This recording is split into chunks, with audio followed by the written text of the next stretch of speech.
For the gluteus maximus, the origin is the posterior sacrum and the ilium, and the insertion is the posterior femur and the posterior margin of the iliac band.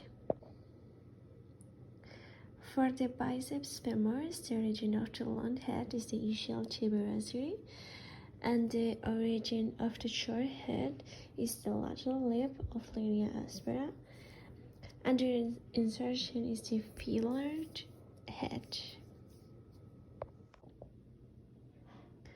For the semitendinous, the origin is the ischial tuberosity, and the insertion is the proximal tibia.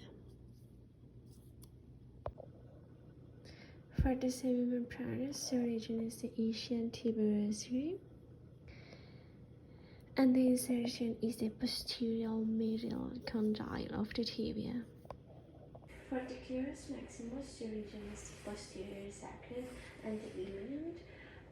The insertion is the posterior femur and the posterior margin of iliotibial band. Some of the movements are hyperextension, extension, and lateral rotation. These are concentric movements. For the biceps femoris, the origin of the long head is the ischial tuberosity, and the origin of the short head is the lateral lip of linea aspera, and the insertion is the felar head. The movement of the short head is to flex the knee, and the movement of the long head is to flex the knee and hip extension. These are concentric movements. For the semitendinous, the origin is the ischial tuberosity, and the insertion is the proximal tibia, and these together extend the hip, flex the knee, and is a concentric movement.